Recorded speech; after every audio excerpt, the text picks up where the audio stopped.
Nós vamos abrir as nossas Bíblias para prosseguirmos com nossa celebração no livro de Gênesis. Gênesis capítulo 3.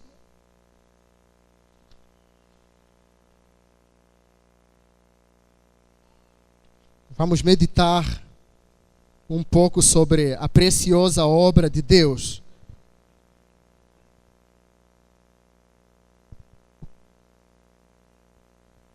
Gênesis capítulo 3.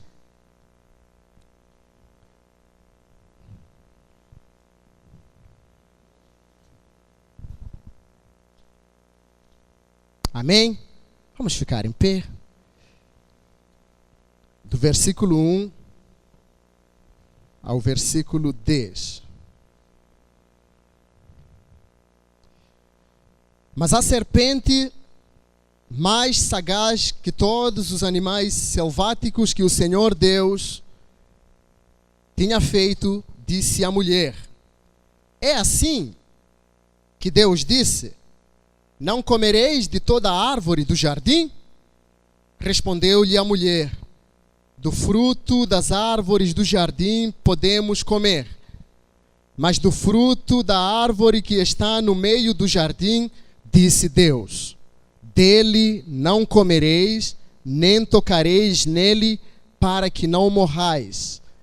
Então a serpente disse à mulher: é certo que não morrereis, porque Deus sabe que no dia em que dele comerdes, se vos abrirão os olhos, e como Deus sereis conhecedores do bem e do mal.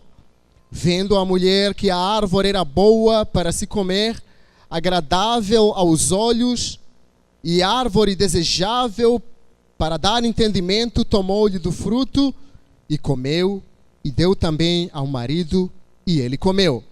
Abriram-se então os olhos de ambos, e percebendo que estavam nus, coseram folhas de figueira e fizeram cintas para si. Quando ouviram a voz do Senhor Deus, que andava no jardim pela viração do dia, esconderam-se da presença do Senhor Deus, o homem e sua mulher, por entre as árvores do jardim. E chamou o Senhor Deus ao homem e lhe perguntou: onde estás? Ele respondeu, vamos ler todos juntos: ouvi a tua voz no jardim, e porque estava nu, tive medo e me escondi. Vamos abrir Hebreus capítulo 7.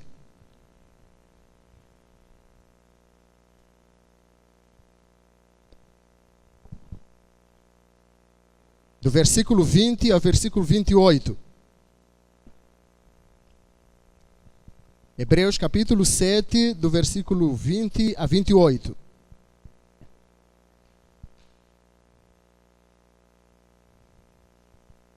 Amém?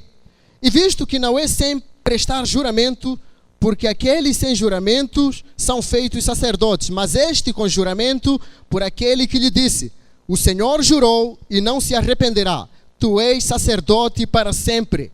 Por isso mesmo Jesus se tem tornado fiador de superior aliança.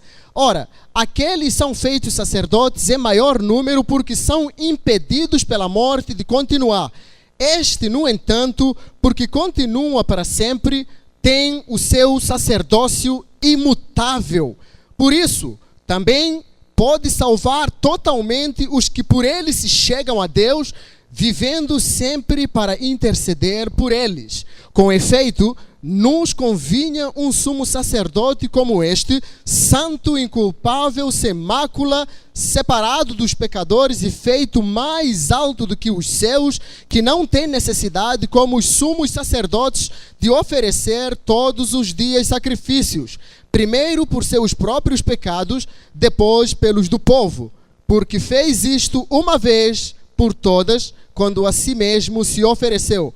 Porque a lei constitui sumos sacerdotes a homens sujeitos à fraqueza, mas a palavra do juramento que foi posterior à lei constitui o Filho perfeito para sempre. Esta é a palavra de Deus. Senhor, pedimos para que a Tua palavra, ela oriente nossos pensamentos, que a Tua palavra possa falar aos nossos sentimentos, emoções e principalmente as nossas decisões possam ser tomadas por ela. Que o Senhor possa manifestar a Tua graça, sabedoria e inteligência em nosso ser, para que experimentemos qual seja a boa, perfeita e agradável vontade do Senhor, em nome de Jesus. Amém e amém. Podemos sentar. Queridos, quando nós paramos para pensar na obra de Deus, acredito que não podemos, ao menos, entender como foi. Mas pela fé, nós cremos.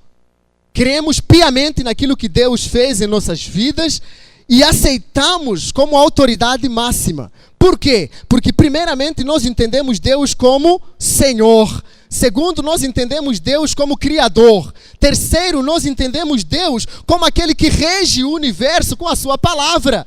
Tanto que em Salmos 19 ele fala o quê? Que a palavra do Senhor, ela se faz ouvir dia após dia. E toda a noite anuncia a outra noite as maravilhas que o Senhor tem feito. Então, Deus imutável, Deus como Senhor Criador, Ele não ficou em momento algum fora do contexto da criação. Não ficou em momento algum sentado em algum lugar esperando o homem fazer a sua obra para finalmente ele aparecer. Deus está no pleno exercício da sua obra e responsabilidade do universo. Deus está no pleno controle do universo.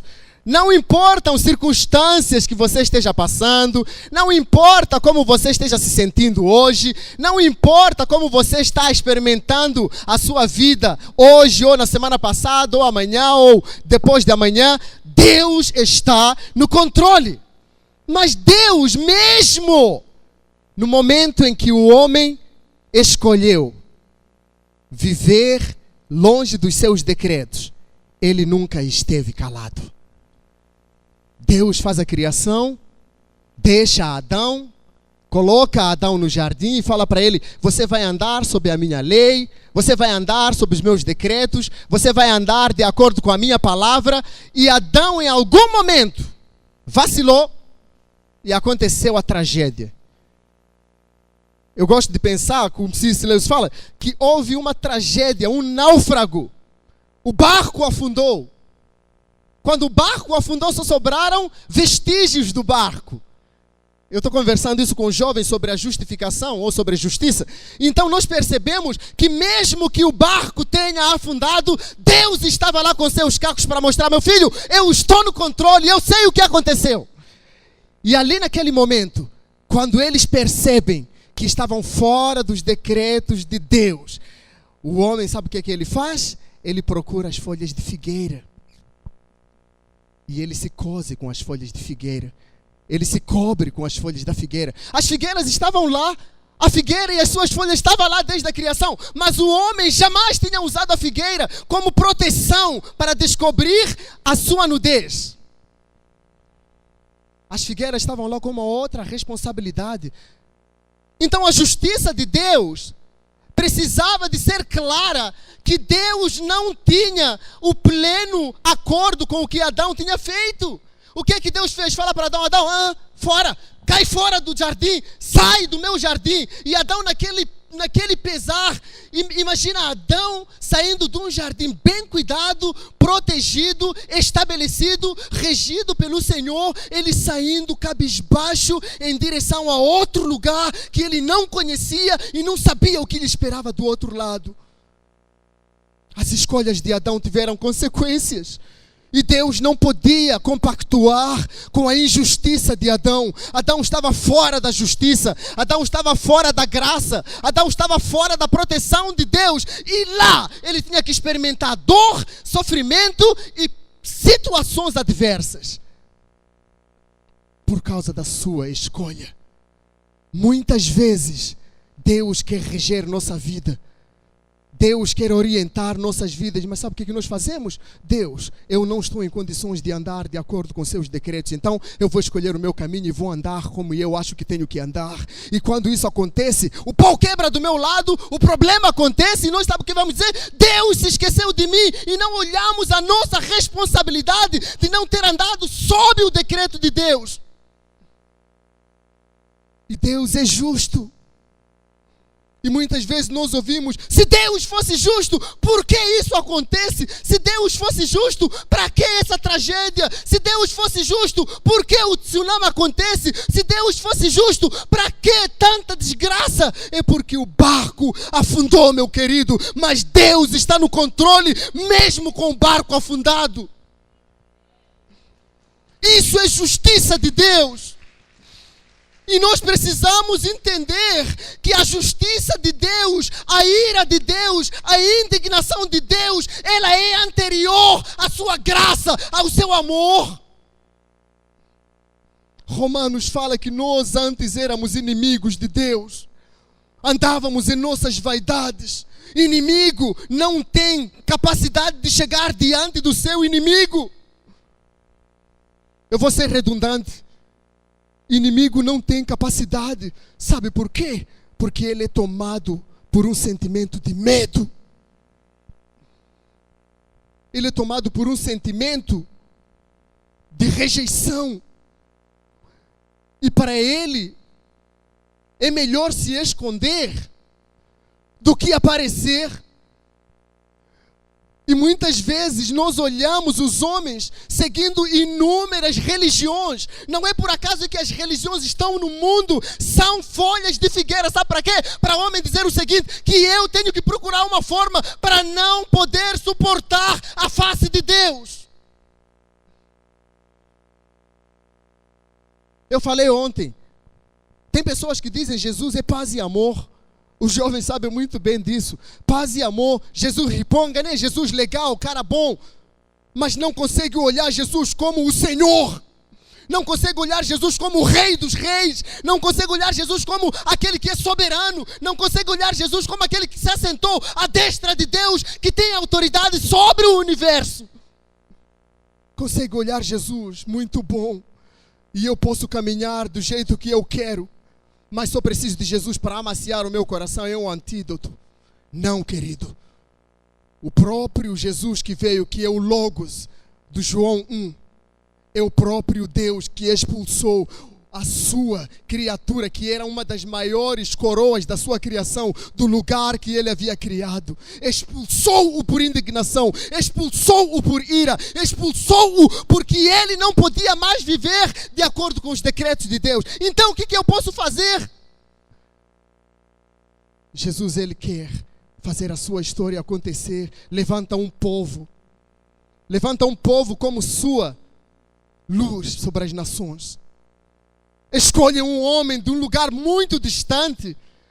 Levanta Abraão. Fala, Abraão, você agora vai ser o pai das multidões. Eu vou levar para você para uma terra que não conhece. Eu vou colocar num lugar que você nunca viu. Mas saia da sua parentela. Vai para um lugar que eu vou lhe mostrar. Ande no meu decreto, digno de aceitar a minha palavra, ouvindo a minha orientação a cada manhã. Abraão sai, como cada um de nós, se levanta e fala assim: eu vou querer ser orientado pelos teus decretos. Abraão, ele sai, vai para esse lugar, e Deus levanta um povo exclusivo. Deus levanta uma nação santa. Deus levanta uma geração que vai fazer com que o nome do Yahvé, o Deus, o Elohim, o Criador, ele seja conhecido nas nações. Mas era superficial, porque o Antigo Testamento era sombra. E aí Abraão caminha, o povo vem, já que Deus não abandonou o universo, ele viu que não era a plenitude. Aquele povo que ele levantou não era capaz de expiar o pecado. Não era capaz de fazer com que a indignação de Deus, diante de um homem perverso, pecador, que escolhe seus caminhos, não era capaz de resolver o problema da humanidade, Deus faz o seguinte: Ele escolhe a si mesmo. Ele fala: eu mesmo vou no lugar do homem, vou tampar a indignação, eu vou colher o fruto, o sacrifício daquele meu trabalho. Por isso em Isaías 53 fala assim, que pelo penoso trabalho dele nós podemos conhecê-lo. E Deus vem em forma humana, se reveste de homem e vai ser a imagem da sua criatura. Uma vez eu brinquei, eu falei o seguinte: às vezes Deus parava e pensava, como eu posso fazer isso? Como é que eu posso me tornar criatura?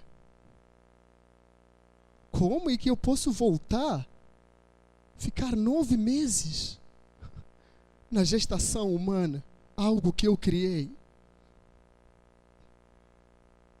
Para um rei, para um senhor,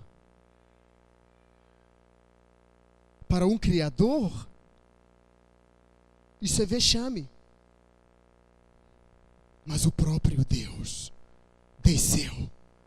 desceu, Ele se fez homem e habitou entre nós em forma humana. E esse Deus, Ele veio como Jesus. E esse Jesus, quando vem, Ele se revela como o Filho de Deus, aquele que é o único capaz de cumprir cabalmente e de tampar a indignação de Deus diante dos homens. Querido, quando o escritor de Hebreus, ele fala de Cristo, ele quer trazer ao conhecimento nosso de que Cristo, ele cumpriu cabalmente o papel que Deus requeria de alguém que devia trazer a vida ao naufrágio. Quando Cristo veio, Deus estabelece nele os 3 requisitos. Lembre-se que Jesus Cristo, no livro de Hebreus, ele é mostrado como quem? Como aquele que é o sumo sacerdote. Cristo quer dizer Christos, ungido. E na comunidade judaica, só eram ungidos 3 indivíduos: reis, sacerdotes e profetas. Então, quando Jesus vem, ele vem como profeta. A Bíblia fala claramente que ele é profeta. A mulher samaritana fala: eu bem sei que tu és o profeta do Deus Altíssimo. Ele vem como rei. A linhagem de Davi já tinha estabelecido isso. Isso está claro. Mas há um problema em relação ao sacerdócio de Jesus. Há um problema, uma lacuna. Não tem como provar o sacerdócio de Jesus. Então o escritor de Hebreus, de uma forma genial, ele falou o seguinte: não, o Salmos 110, ele fala: o Senhor fala ao meu Senhor, assenta-te à minha direita, até que eu ponha os teus inimigos pelos cabelos dos teus pés. Então, se Ele é Senhor, que se assenta ao Senhor, então o Senhor que se assenta ao Senhor, Ele tem alguma coisa a ver com sacerdócio. E depois ele fala: não, para além disso, eu tenho lá em Gênesis. Lembram-se do Abraão? Abraão está saindo de onde? Das matanças do rei. Abraão está saindo das matanças. Abraão, queridos, é o homem escolhido por Deus para que ele trouxesse à humanidade uma nação. E essa nação fosse a luz para o mundo. E depois, através dessa nação, viesse o Cristo, que é o Christos, o ungido de Deus, para que através de Cristo nós experimentássemos a graça divina, o amor divino, a vontade de Deus em salvar a humanidade. E Abraão está voltando das matanças dos reis. O que é que Abraão faz? Se encontra com um homem misterioso. E esse homem misterioso se chama Melquisedeque. E esse homem misterioso, como Melquisedeque, ele vem e abençoa Abraão. Espera aí. Abraão, ele é pai das nações. Deus deu a Abraão uma promessa.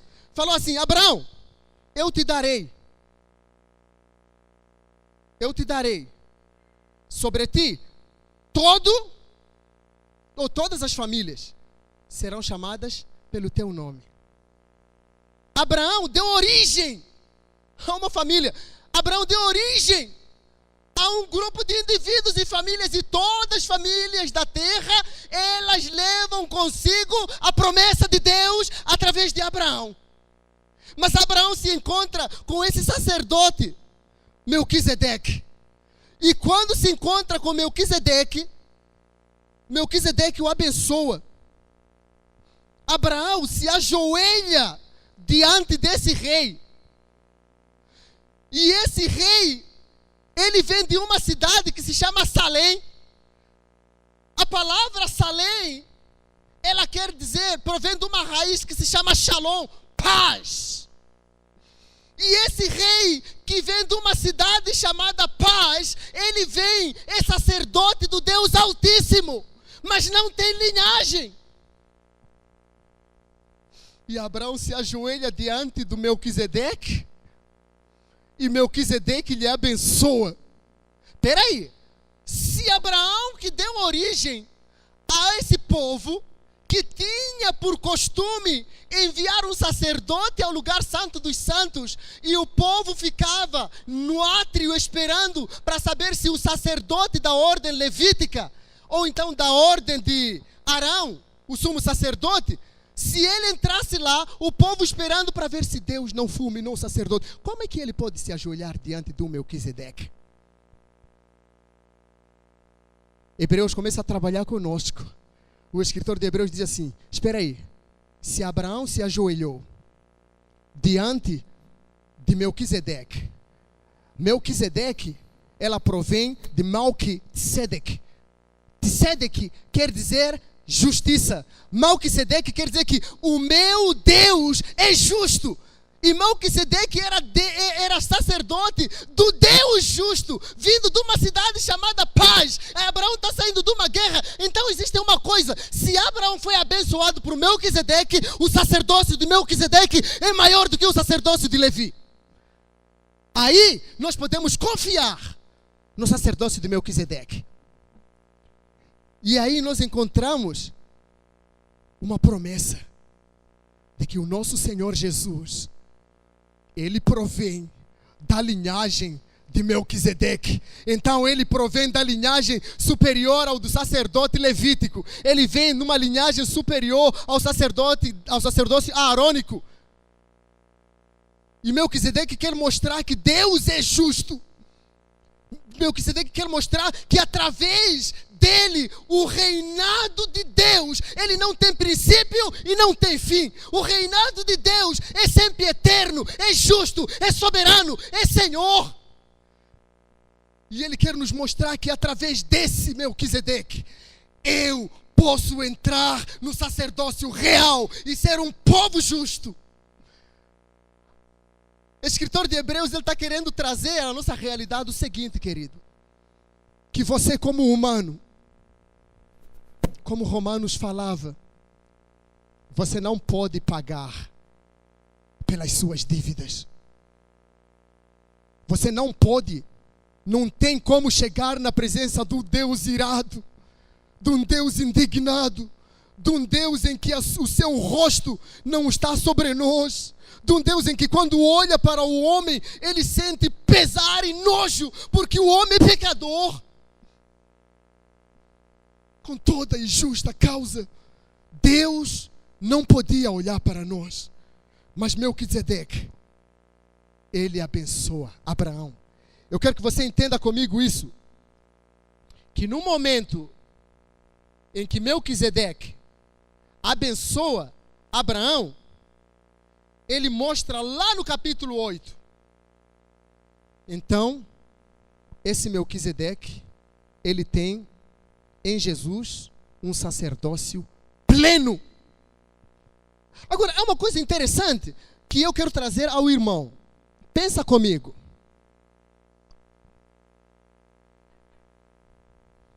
Eu gosto de pensar. Não, eu penso como alguns pensam, que não tem como entender o amor de Deus se não entendermos a justiça de Deus. Não tem como entender o amor de Deus se não entendermos a ira de Deus. Não tem como entender o amor de Deus se não entendermos a indignação de Deus para com a raça humana. Não tem como entender o amor de Deus se não entendermos que nós éramos pecadores e desobedientes, que não podíamos chegar a Deus, e Deus é justo, Ele tem razão em tudo que Ele faz. Você lê Romanos, vê um escândalo. Ele fala do pecado, ele fala dos homens, e ele vai discorrendo e trazendo os erros do homem diante de Deus, e diz que os homens são indesculpáveis diante de Deus. E nós ouvimos muita abobrinha, como o pastor Hilário fala, né? Não sei de onde é que trouxe a abobrinha, mas é abobrinha mesmo, a abobrinha é legal, bom de comer. Mas nós ouvimos um montão de abobrinha. Vem para Jesus do jeito que você está, vem para Jesus que Ele vai te salvar, vem para Jesus que teu problema vai embora, vem para Jesus. Esse não é o objetivo de Jesus, querido. O objetivo de Jesus é te levar ao lugar santo dos santos e você ter paz com Deus. Esse é o objetivo de Jesus, o resto é consequência. Por isso Ele fala, querido, há uma história dos passarinhos. Os passarinhos estavam lá no mundo dos nos mundos dos passarinheiros, sei lá como é que é. Aí o passarinho está lá, disse: "Oh rapaz, olha para os homens como eles estão ansiosos. O que está acontecendo?" Aí outro passarinho fala assim: "Sabe o que aconteceu? É porque eles não servem o Deus que nós servimos." E outro passarinho: "Rapaz, você tem razão. É porque nós não colhemos, não plantamos e nós nos alimentamos todos os dias. Qual é o problema?" É assim, os homens estão andando, vagando, sem saber para onde eles vão. Sabe o que Adão fez? Ele não sabia para onde ele ia. Ele não sabia qual era o destino que lhe cabia. Porque Deus havia se esquecido dele. Porque ele havia saído do controle de Deus. Porque ele não queria mais ser orientado por Deus. E quando nós escolhemos andar sozinhos, os passarinhos vão rir de nós. Imagina, passarinho não planta, não semeia, morre porque Deus decretou. Já parou para pensar nisso? Aí o passarinho diz assim: "Rapaz, você tem razão. Eles são todos ansiosos, então é melhor, sabe, nós morarmos aonde? Em cima do teto deles." Por isso às vezes você vê o passarinho bem lá em cima do seu teto e vem comer aquela migalha que você deixa cair, porque Deus está cuidando deles. Por que o homem não está experimentando o cuidado de Deus? Quando o problema bate à porta, o homem está perturbado e frustrado. Sabe por quê, querido? Não está andando de acordo com os decretos, com a lei de Deus. Quando o desemprego bateu à porta, é o primeiro a desesperar. Ainda não foi demitido, mas já o camarada está pensando 2 meses à frente. Porque não está andando debaixo do decreto do Senhor. Sabe, quando ele não tem dinheiro no bolso, ele consegue andar e olhar para baixo e dizer assim: "Eu não tenho, mas a minha vida é um problema." Eu contei a história do Puff Puff. Vocês já viram alguma vez? Eu vou repetir isso para vocês. Vocês já acordaram de manhã? Imagina assim, na sua casa, né? Quem tem cachorro? Aí acorda de manhã, aí ele vai, o camarada vê o Puff Puff na casa dele e diz: "Puxa, eu vou passar na casa do vizinho." E ele olha para aquele cachorrinho lá, Pink, e ele fala assim: "Oh meu Deus, o Pink não me deu bola. Eu estou frustrado com a vida." E aí o cachorro está em crise de existência, e ele sai e vai para uma ponte e diz: "Quer saber? A minha vida não tem sentido. Eu vou me jogar, eu vou morrer." Você já viu o animal fazer isso? Você não vê animal, não vê pássaro, não vê ninguém fazer isso, mas você vê o homem todo dia em crise de existência. Por quê? Está fora do decreto de Deus. Quando você andar na presença de Deus, todas as outras coisas te serão acrescentadas. Todas, meu irmão. Isso é viver pela fé. Eu já contei essa história e vou contar de novo. Estou saindo de Moçambique. Esse camarada arrumou a mochilinha dele, vai por missões. Está indo para onde? Para o Brasil. Aí o camarada pergunta assim: "Aqui, quanto é que você tem no bolso? Eu tenho só $20, R$40. E esse camarada acabou de aceitar Jesus e sabe que Jesus, ele providencia tudo. Mas ele está sendo testado na fé e os homens dizem assim, você não pode ir para o Brasil porque você não tem dinheiro. Aí essa palavra vai no coração, você chega em casa, lágrima rola, você chora, não quer comer, está em situação de aflição. Aí depois vem aquela palavra do Senhor, os que confiam no Senhor, eles renovarão as suas forças, eles correrão como águias e não se cansarão, eles olharão para o alto e verão que Deus é meu provedor.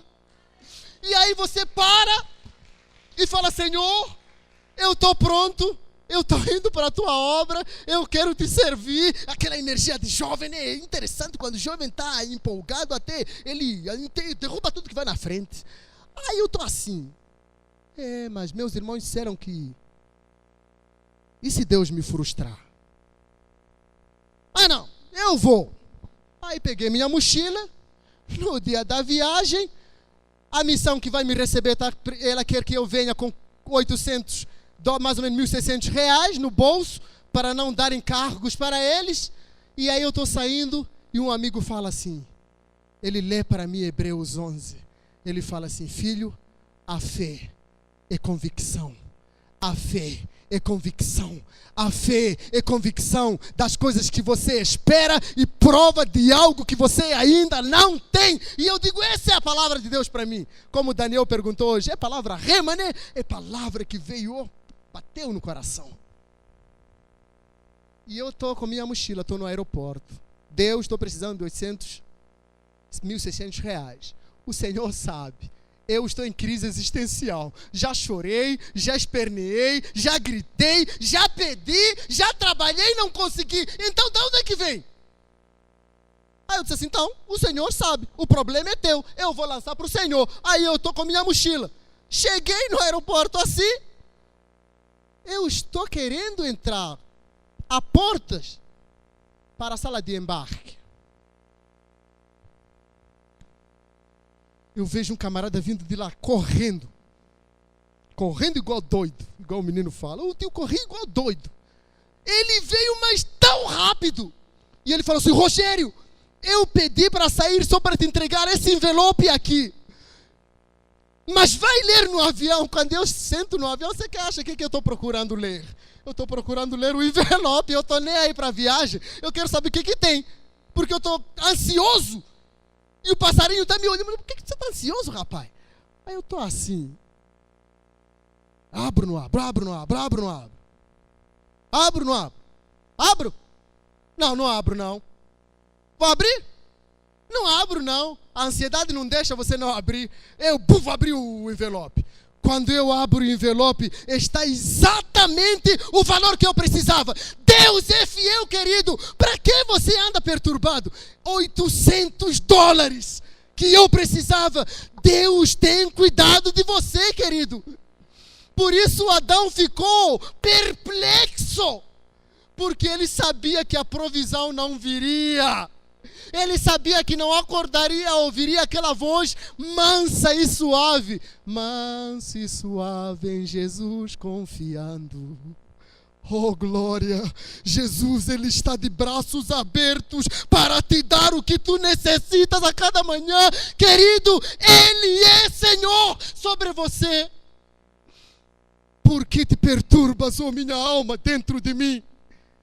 Hebreu está dizendo o seguinte, que em Cristo eu tenho suficiente convicção de que posso entrar no lugar santo dos santos e encontrar a face de Deus. E aí, quando o escritor de Hebreus, ele começa a narrar, sabe o que acontecia lá no tabernáculo? Os pastores, segurem essa. O pastor Hilário. O pastor Hilário chegou. Estava de férias já. Seja bem-vindo, pastor.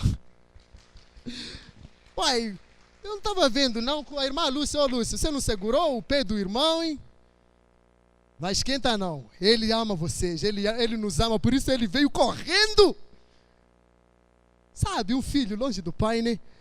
Lá, pastores, Irmãos, agora nós somos sacerdotes. O povo está no átrio. Há uma tensão. Sacerdote entrou no lugar santo dos santos. E o povo está lá. Sabe, quando Adão e Eva se esconderam, ouviram a voz de Deus e eles o quê? Se esconderam. Não suportam mais a voz de Deus. Deus precisa de falar com alguém. E o sacerdote entra no lugar santo dos santos. O povo no átrio está em expectativa. Será que o sacerdote foi fulminado? Será que ele aceitou nossas orações? Será que ele perdoou nossos pecados? O que está acontecendo com o pastor? Com o sacerdote? O sacerdote tinha no peitoral as 12 tribos. A Bíblia diz que ele tinha a sua vez de 12 tribos, representante do povo. Entra no lugar onde Deus, indignado, irado, perturbado com o homem, ele quer ver aquele que vem interceder pelo povo. O povo está lá, o coração palpita tão alto, de tamanho medo. E o sacerdote está lá. Tem um camarada lá com uma corda, tentando saber se os sinos estão tocando.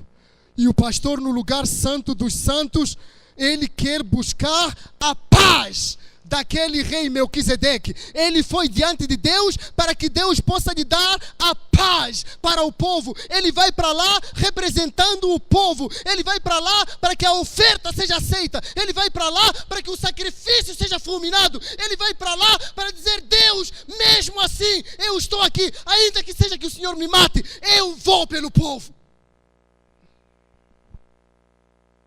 Querido, o povo está tenso. Ele quer saber. E quando o sacerdote, ele sai, levanta a mão, o povo olha para o sacerdote e eles dizem: Deus perdoou nossas dívidas, o sacerdote não foi fulminado, nós temos paz com Deus. Você não entendeu, querido? O sacerdote levanta a mão, a nação inteira, ela levanta e dá glórias ao Deus, Senhor, Elohim, Yahvé, seja quem for. Mas eles veem que Deus não tampou o rosto, recebeu o perdão, ele sacrificou o cordeiro e o sacerdote está vivo. Deus indignado. Jonathan Edwards, ele descreve o pecador como uma formiga nas mãos de Deus, diante de uma fogueira. Ele fala assim: como aquela formiga naquela mão pode ser jogada no fogo, assim é o pecador nas mãos de Deus. Jonathan Edwards, ele descreve o pecado e depois traz um pouquinho de graça para eu nadar nela. Para eu nadar na graça. Querido, se em todo o mundo houve avivamento, é porque o povo primeiro reconheceu que Deus está indignado, nós somos indesculpáveis e nós precisamos de dobrar o joelho e dizer: Deus, elimina a tua ira sobre mim. Todo o avivamento das igrejas wesleyanas começou. Jonathan Edwards, ele fala: assim como aquela formiga vai e é remoída pelo fogo, assim será o pecador quando entrar na condenação eterna. Quantas vezes você ouve: esse Jesus é Jesus bom, mas a palavra de Deus diz que nós seremos indesculpáveis diante do Senhor. As nossas obras serão colocadas à prova. E o povo depois, ele vai e festeja com o sacerdote. Por quê? Porque a ira de Deus foi tirada. A condenação de Deus já não mais existe. O povo foi perdoado. A nação inteira está debaixo do decreto do Senhor. E a lei de Deus começa a orientar o povo. Eles podem celebrar o Senhor com cânticos, hinos, louvores de gratidão. Eles podem entrar no santuário do Senhor e entregar ofertas pacíficas mediante a graça do Senhor. Quando há entendimento de que a ira de Deus, ela faz com que a sua face eu não possa suportar. Religião nenhuma pode fazer isso. religião nenhuma pode fazer, mas quem pode fazer isso é Jesus, é Jesus, é Jesus, é Jesus. No Cristo do Calvário, o Cristo ungido, Ele pode perdoar os pecados do homem e não mais lembrar, jogar no fogo do esquecimento, lá no lago do esquecimento, né? Lá no lago, não, no fogo não, no lago. Jogar no fogo é complicado, né, querido? E sabe o que acontece? Abre comigo Números, capítulo 6. Veja o que acontece quando Deus recebe o pecador.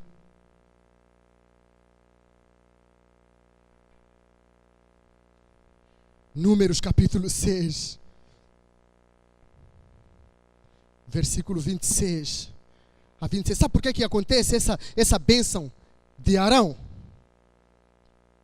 Essa bênção de Arão, ela acontece porque o sacerdote, ele voltou vivo do lugar santo dos santos, aleluia, ele voltou vivo, não foi fulminado, glória a Deus, que a face de Deus se voltou para mim. E aí, o sacerdote, nessa bênção, ele fala o seguinte, em versículo 26, em 24, em capítulo 6, 24, fala assim: fala a Arão e a seus filhos, dizendo assim: abençoarei os filhos de Israel e dir-lhes: o Senhor te abençoe e te guarde, o Senhor faça resplandecer o teu rosto sobre ti e tenha misericórdia de ti. Que rosto é esse, querido? É o rosto que Deus virou de Adão quando estava no Éden. Que rosto é esse? Indignação, ira de Deus. Mas aqui ele levanta o rosto e resplandece sobre ti. Esse rosto é o mesmo rosto de Deus. Quando Adão pecou, e ele fala assim: que o Senhor sobre ti levante o seu rosto e te dê a paz. Que paz é esse, querido? É a paz do Shalom. Que Deus te abençoe, não te fulmine, não te condene e a sua ira não venha sobre você. É essa paz. O sacerdote saiu do santuário. O sacerdote está vivo e eu me alegro com ele porque não fomos fulminados. Eu gosto de brincar que há um tempo, quando eu estava na igreja, eu brincava de igreja, né? Eu falava assim: eu tenho medo de Deus. Eu tenho medo de Deus. Sabe por que tinha medo de Deus? Porque não entendia a graça. Eu era igual aquele camarada José das Dores, né? Eu tenho que fazer isso para não perder a eternidade. Eu não posso fumar para não perder a eternidade. Eu não posso beber para não perder a eternidade. Eu não posso prostituir para não perder a eternidade. Agora eu faço igual quem? A Maria das Graças. Graças dou ao meu Deus porque Ele me libertou. Graças dou ao meu Deus porque Ele me dá a paz. Graças dou ao meu Deus porque brevemente irei morar com Ele. Graças dou ao meu Deus porque Ele é bom. Graças dou ao meu Deus. Não seja José das Dores, adora aqui, porque eu tenho que fazer. Não seja, não. Seja Maria das Graças, glória a Deus.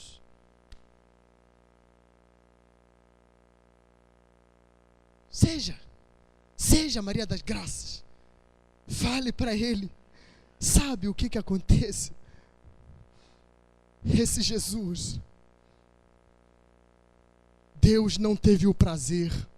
Olha a ira de Deus. Ele foi transpassado pelas nossas transgressões. Ele foi moído pelos meus pecados. O castigo que me traz a paz estava sobre ele. E não agradou ao Pai moê-lo. Agradou ao Pai moer Jesus por tua causa, querido. Quando eu olho para Cristo, eu vejo o sacrifício divino, o amor imensurável que não tem explicação, moer o único Filho para que eu tenha paz com Deus. Cristo, meu mestre, tem que ser amigo fiel. E o escritor de Hebreus finalmente ele termina. Ele fala o seguinte: esse Jesus, ele é o sacerdote que cobriu plenamente os três, e ele foi capaz de cumprir os requisitos de Deus. E aí, cadê o meu mérito? Qual o mérito, querido? Pela graça você é salvo. Pela graça você é salvo em Cristo Jesus. Qual é o meu mérito? Não há mérito. O mérito é Cristo, olhado na cruz, moído pelas transgressões, triturado pelo Pai, a ira de Deus sobre ele, e ele foi a condenação eterna de Deus. Quando olho para Cristo, olha para você. Qual é o meu mérito, querido? Nenhum. Por isso, crer em Jesus é uma decisão tão séria, e ao mesmo tempo tão engraçada.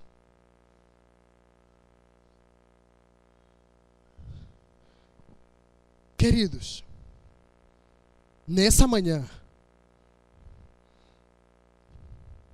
eu quero te chamar a entender que a ira de Deus, ela se mostra até o dia de hoje. Não é só a graça, não.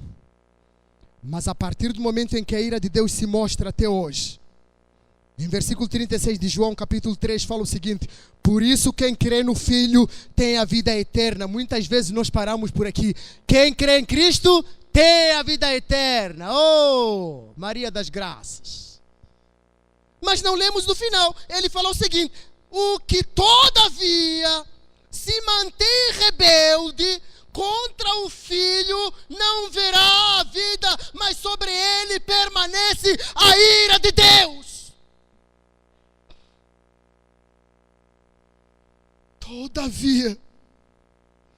Todavia, porém, desta feita, nesse contexto, depois de crer em Jesus, aquele que não crê se mantém rebelde. Ele, contra o Filho, a vida não está sobre ele, mas sobre ele permanece a ira de Deus. Mas há uma graça, por quê? Porque Efésios 2:8 fala que pela graça vocês são salvos por meio da fé. E isso não vem de vocês, é dom de Deus. E não por obras para que ninguém se glorie. Creia em Jesus nessa manhã. Entregue a vida ao Cristo. Ele te restaurará todas as sortes de bênçãos. Que Deus te dê graça. Eu quero orar com você nessa manhã. Aquele que nunca viu a graça de Deus. Onde você está, você pode fazer essa oração comigo. Se você nunca aceitou Jesus em seu coração, creia que em Cristo a ira de Deus se apaga e você é chamado de filho de Deus. Mas se permanece sobre você, ainda se permanecer em rebeldia, a ira de Deus permanece. Nessa manhã escolha aceitar Jesus, ou escolha reconciliar-se com Cristo. E Senhor nosso Deus, nós te damos graças. Te louvamos pela tua igreja, ó Deus, e pedimos para que o Senhor abra o entendimento. Se você nunca aceitou Jesus, levante sua mão de onde você está, que eu vou orar com você. Aí no banco onde você está, eu vou orar com você. Se você nunca aceitou Jesus, por não entender a sua ira, e agora você entendeu que a ira de Deus, ela em Cristo se manifesta pela graça, levante a sua mão. A palavra de Deus diz que se ouvires a voz de Deus, no dia que se chama hoje, não endureça o seu coração. Deus te dá uma oportunidade de aceitá-lo. Talvez amanhã pode ser tarde, meu querido. Levanta a sua mão onde você está. E se você talvez quer reconciliar com o Senhor, levante também sua mão, porque Deus quer te restaurar. Igreja, esteja orando. Igreja, feche teus olhos, esteja orando. Levante sua mão se você quer se reconciliar com Deus. E Deus quer te abençoar. Levante sua mão bem alto, só para eu ver e depois eu orar com você. Se você quer se reconciliar com Deus, levante sua mão. Deus te abençoe. Deus te abençoe. E você vai repetir comigo essa oração. Onde você está sentado? Talvez se você quiser, você quer vir para frente para eu orar com você, tenha liberdade. Eu vou dar mais 1 minuto. Se você quer se reconciliar com Cristo e você entender o que a ira de Deus está sobre mim, igreja, esteja orando. Feche seus olhos. Levante sua mão bem alto, mais uma vez só. Ok? Vem para aqui para eu orar com vocês. Acompanha aquele casal lá, querido. Diáconos, aqueles 2 irmãos. O irmão Fernando e a irmã que eu vi na semana passada. Acompanhe eles para aqui. Nós vamos orar porque Cristo entrou nesse lar, nessa manhã pela sua graça. Cristo entrou nessa família, nessa manhã pela sua graça, publicamente. Se tem mais alguém, levante sua mão que quer se reconciliar com Cristo. Dizer: Jesus, eu quero te aceitar hoje. Entendi a graça do Senhor, que eu não tenho mérito, não preciso fazer nada. Levante sua mão. Amém. Marquinhos, se você quiser orar, vem orar aqui conosco. Pastora Terezinha, por favor, quero pedir à senhora para fazer uma oração de entrega ao Senhor.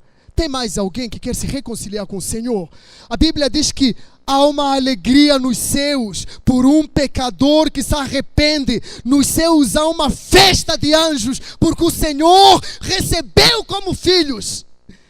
Recebeu-os como filhos. Deus abençoe. Deus te abençoe. Esse casal nós vimos na semana passada. E a pastora Terezinha vai orar. E nós como igreja vamos levantar nossas mãos e vamos recebê-los depois como irmãos. Querido Deus. Aleluia, Jesus. Querido Deus e Santo. Neste momento, meu Pai, eu creio que é uma festa no céu. Para receber, Senhor, meu Deus, esses irmãos. Escreva, Senhor, querido Deus, o nome deles no livro do Senhor. Ó Deus, e ajuda, Senhor, a escaminhar na Tua presença, Senhor. E tudo, meu Pai, que foi ligado lá no ventre da mãe, Senhor, nós desligamos agora. Que seja ligado ao Senhor, somente ao Senhor. Em nome de Jesus Cristo, Pai. Abençoa, Senhor, essas vidas, Senhor, em todos os dias. Que eles possam ser tudo novo a partir de hoje. Que eles possam sentir, ó Pai, o novo do Senhor. A bênção do Senhor enquanto viver. Em nome de Jesus, nós oramos. Amém.